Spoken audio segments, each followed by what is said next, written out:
Om Swastiastu. Perkenalkan, saya Komang Ayu Febriasari, absen 18 dari kelas 8G. Kali ini saya akan menjelaskan IPA bab 3 tentang struktur dan fungsi tumbuhan.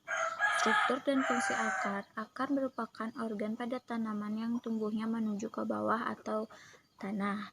Akar berbentuk meruncing yang berfungsi untuk menyerap air dan mineral dalam proses fotosintesis. Terdapat dua macam sistem perakaran, yakni akar tunggang dan akar majemuk. Ketika tanaman masih dalam tahap perkecambahan, maka dapat diamati dengan jelas perbedaan antar akar tumbuhan dikotil dan monokotil. Yang kedua, ada struktur dan fungsi batang. Batang merupakan organ tanaman yang tumbuh di atas tanah untuk mendukung daun, cabang, ataupun bunga. Batang tumbuh ke atas berlawanan dengan arah tumbuh akar. Batang dibedakan menjadi 3 macam, yakni batang kayu, batang rumput, dan batang herba. Batang berkayu merupakan batang yang struktur kulitnya keras dan memiliki kambium. Batang rumput merupakan batang yang tidak berkayu, berluas-luas, berongga, misalnya batang padi, jagung, dan rumput-rumputan. Batang herba atau batang basah merupakan batang yang mudah dipotong, tidak keras, dan berair. Yang ketiga, struktur dan fungsi daun. Daun merupakan organ tanaman yang berbentuk helai tipis dan melekat pada batang. Daun biasanya berwarna hijau karena mengandung klorofil. Bagian luar pada daun terdiri dari tangkai, pelepah, dan helai daun.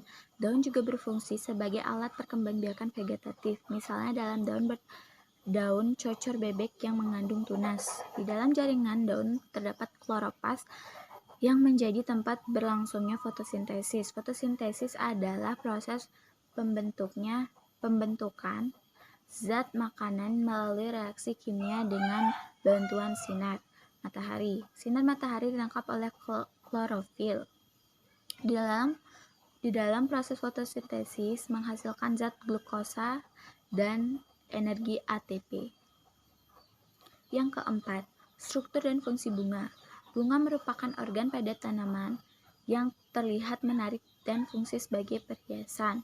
Organ bunga juga berfungsi sebagai alat perkembangbiakan generatif, merupakan putik sebagai alat kelamin betina dan benang sari sebagai alat kelamin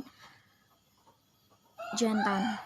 Berdasarkan fungsi sebagai bunga dibedakan menjadi 2 macam, yakni setril dan bagian vetril. Yang kelima, struktur dan fungsi buah dan biji. Buah dibedakan menjadi 2 jenis, yakni buah sejati dan buah semu.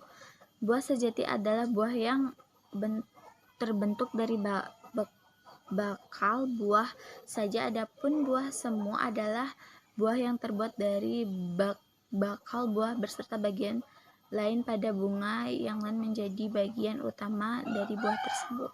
Sekian dari saya, maaf jika ada saya kesalahan kata yang mau disengaja maupun tidak disengaja. Saya tutup dengan para Santi Om, Santi Om.